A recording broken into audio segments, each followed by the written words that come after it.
Los pases mágicos. La primera vez que don Juan me habló extensamente sobre los pases mágicos fue cuando hizo un comentario despectivo acerca de mi peso. Estás demasiado rechoncho, me dijo, mirándome de pies a cabeza, sacudiendo la suya en señal de desaprobación. Estás a un paso de ser gordo. Ya empiezas a mostrar señales de desgaste. Como cualquier otro miembro de tu raza, ya estás desarrollando una bola de grasa en el cuello, como un toro. Llegó la hora de que tomes en serio uno de los mayores descubrimientos de los chamanes, los pases mágicos. Debido a que antes él había mencionado los pases mágicos de forma muy superficial, en ese momento ni siquiera me acordé qué era lo que había dicho al respecto.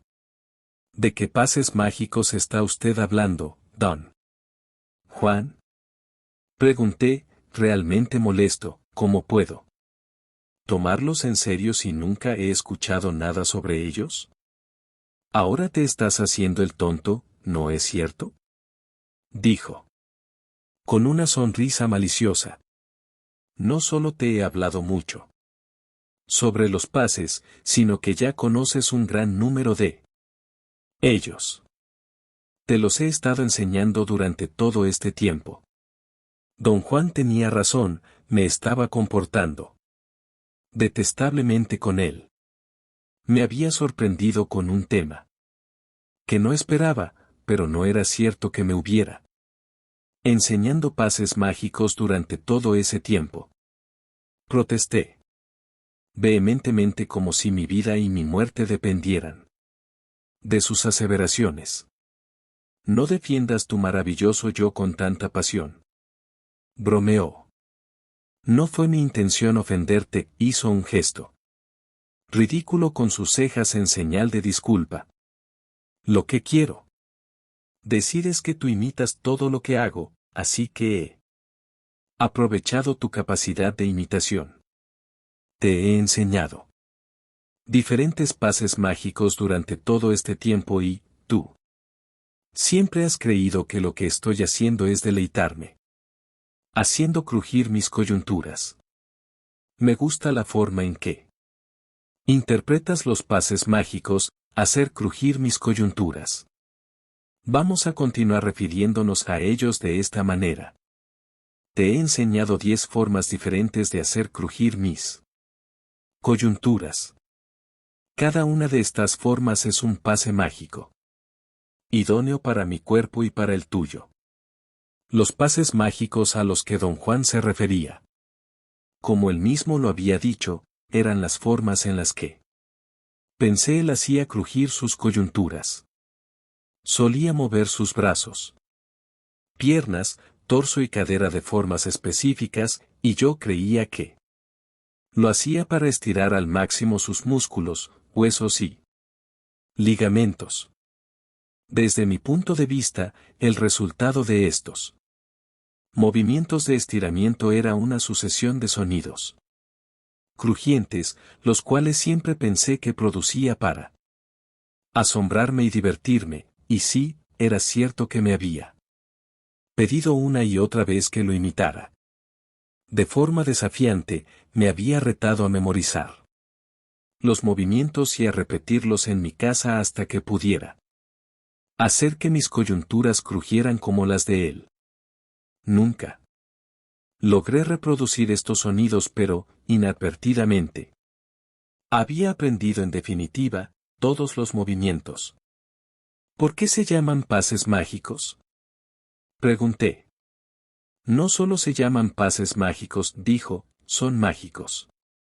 Producen un efecto que... ¿A qué se refiere cuando dice que hacen que la mente se detenga? Nosotros reconocemos e identificamos todo lo que hacemos en el mundo, dijo, convirtiéndolo en líneas de similitud. Don Juan parecía estar batallando para encontrar una manera de definir lo que estaba diciendo. Hizo una larga pausa como si estuviera buscando la palabra apropiada o el arreglo apropiado de pensamientos. Permanecí callado. Sabía tan poco sobre el tema que ni siquiera me atrevía a pensar en él. Todo lo que tenía era una gran curiosidad por saber lo que esos misteriosos pases mágicos eran. Don Juan se puso de pie. Parecía haberse saturado. Estábamos sentados en el comedor de su casa tomando un té de hierbas que él había preparado con las hojas de un arbusto aromático que crecía en su patio. Se disculpó y dijo que era la hora de su siesta. Don Juan se echaba siestas cortas durante todo el día y toda la noche. Su patrón de dormir era hacerla por un máximo de 2 horas a la vez. Cuando estaba extremadamente cansado dormía 6 horas. En lapsos de 2, con un corto periodo de vigilia entre estos lapsos.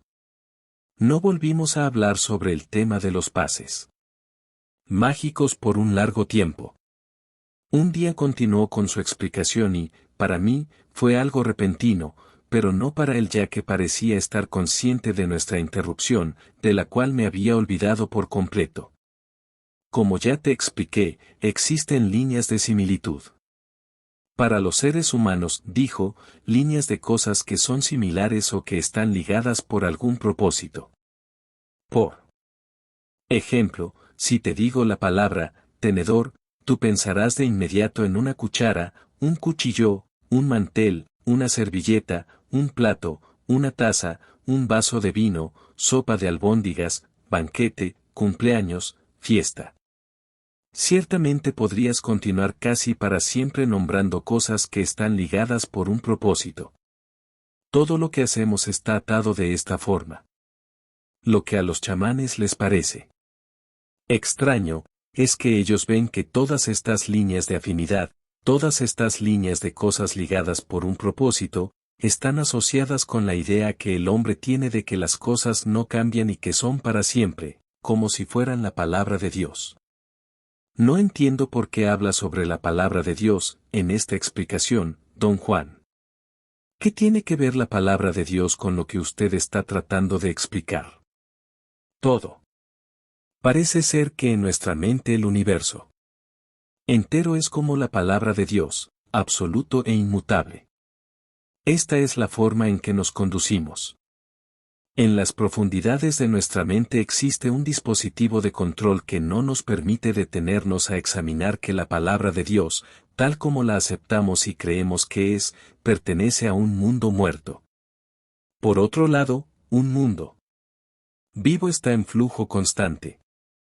Se mueve, cambia, se contradice. Los pases mágicos de los chamanes son mágicos.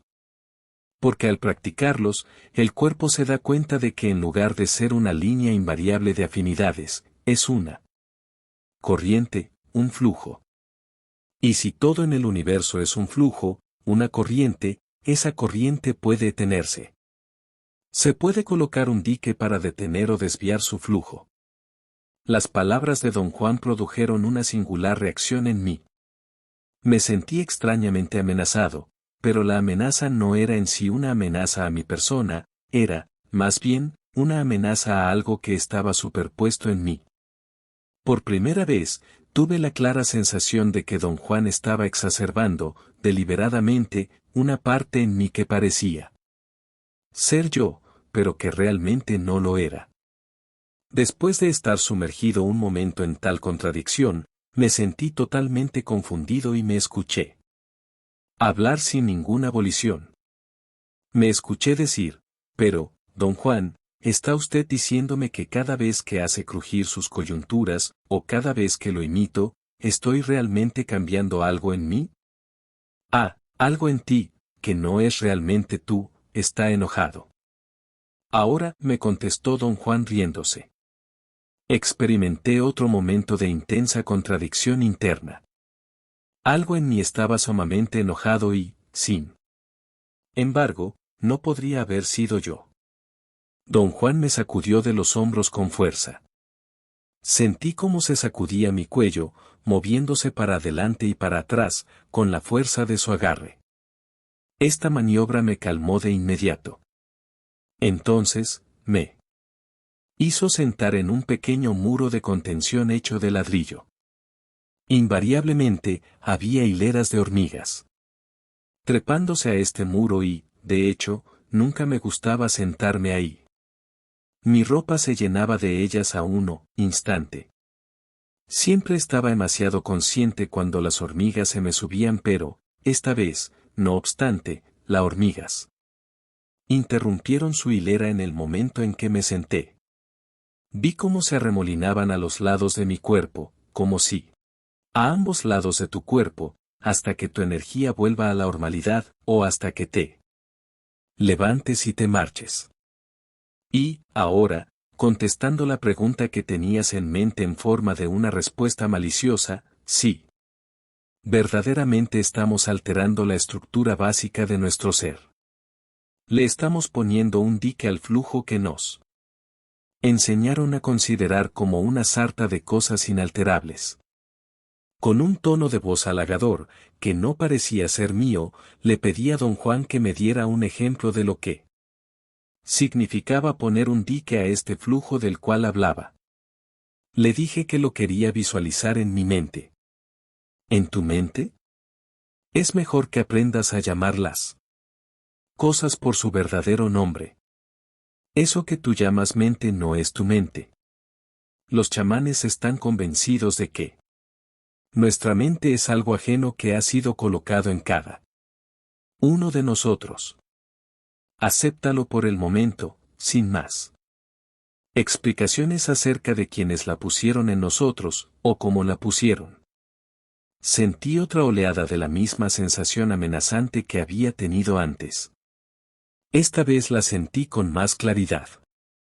Esta oleada no provenía de mí y, sin embargo, estaba prendida a mí. Don Juan estaba haciéndome algo misteriosamente positivo y, al mismo tiempo, terriblemente negativo. Sentí como si estuviera tratando de cortar una delgada telilla que parecía estar pegada a mí. Me miraba sin parpadear, sus ojos estaban fijos en los míos. Desvió la mirada y comenzó a hablar sin mirarme más. Te daré un ejemplo, dijo. En mi caso, a mi edad, debería padecer de presión arterial alta. Si fuera a ver a un médico, al verme, asumiría que debo ser un indio viejo, plagado de incertidumbres, frustraciones y con una mala dieta. Todo esto, naturalmente, da por resultado la predecible y presupuesta condición de presión arterial alta. Un corolario aceptable para personas de mi edad.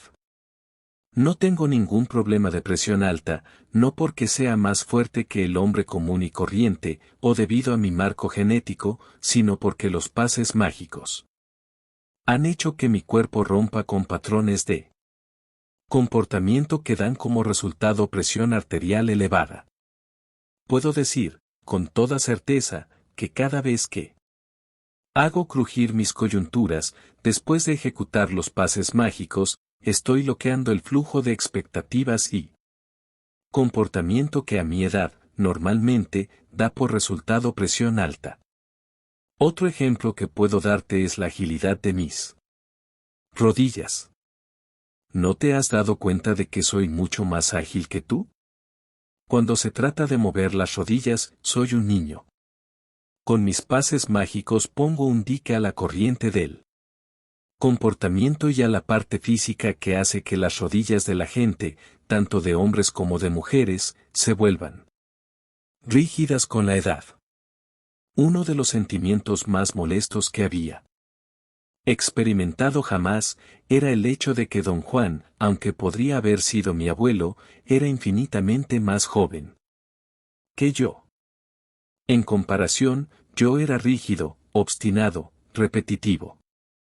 Estaba senil. Él, por otro lado, era vigoroso, inventivo, ágil, hábil, en pocas palabras, poseía algo que yo, aunque era más joven, no poseía, juventud. Se deleitaba diciéndome repetidamente que la juventud no era de ninguna forma un factor que pudiera prevenir la senilidad. Después de una explosión de energía, que pareció estallar en mi interior, admití abiertamente mi disgusto. ¿Cómo es posible, don Juan? Dije, que usted pueda ser más joven que yo.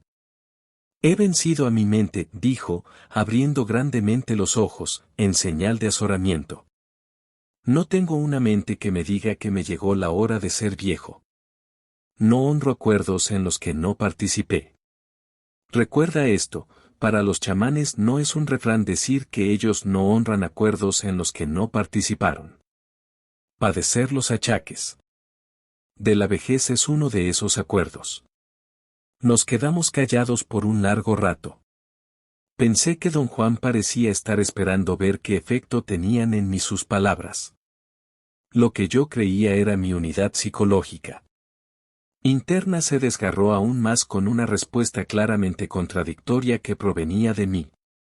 Por un lado, repudiaba con todas mis fuerzas los disparates que don Juan estaba verbalizando, sin embargo, por otro, no podía evitar darme cuenta de lo certeros que eran sus comentarios.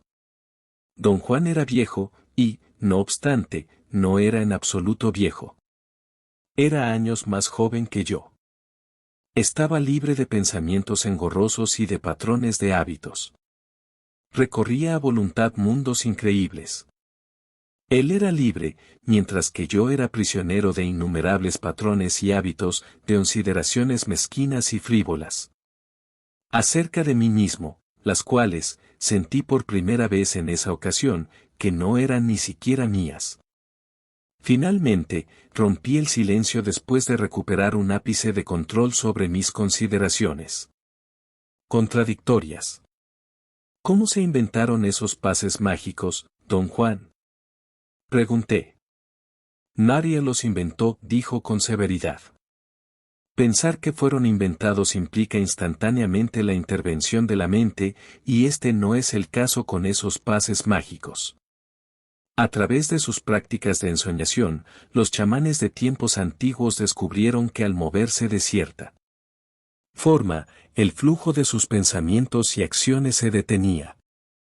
Los pases mágicos son el resultado de un estado en el que la mente no interviene. O, más bien, son el resultado de haber desconectado la mente. Los practicantes deben ejercitar una tremenda disciplina sobre sí mismos para poder ensoñar y, el resultado de esto, es la huida de la mente. ¿A qué se refiere usted con la huida de la mente, don Juan? El gran truco de esos chamanes de la antigüedad fue agobiar sus mentes con disciplina. Descubrieron que si se abrumaba la mente con atención, especialmente la clase de atención que los chamanes llaman la atención de ensueño, la mente huye, y esto crea, en cualquiera de los practicantes involucrados en esta maniobra, la absoluta certeza del origen foráneo de la mente. Me sentía genuinamente agitado. Quería saber más al respecto y, sin embargo, un extraño sentimiento dentro de mí pedía a gritos que me detuviera. Aludía a resultados extraños y castigos, algo como la ira de Dios descendiendo sobre mí por entrometerme en algo velado por Dios mismo. Tuve que hacer un esfuerzo supremo para permitir que mi curiosidad ganara la lucha. ¿Qué quiere decir? ¿Qué? Me escuché decir, ¿qué quiere decir con abrumar la mente? La disciplina abruma la mente, dijo, pero la disciplina a la que me refiero no tiene nada que ver con rutinas acerbas. Los chamanes entienden la disciplina como la capacidad de encarar con serenidad las dificultades que no están incluidas en nuestras expectativas. Para ellos, la disciplina es un acto volitivo que les permite enfrentar todo lo que se les presenta sin remordimientos ni expectativas. Para los chamanes la disciplina es un arte, el arte de encarar el infinito sin vacilación, no como resultado de su firmeza, sino de su admiración reverente. En pocas palabras, diría que la disciplina es el arte de sentir admiración reverente. Así que, a través de su disciplina, los chamanes vencen la mente, la instalación extranjera.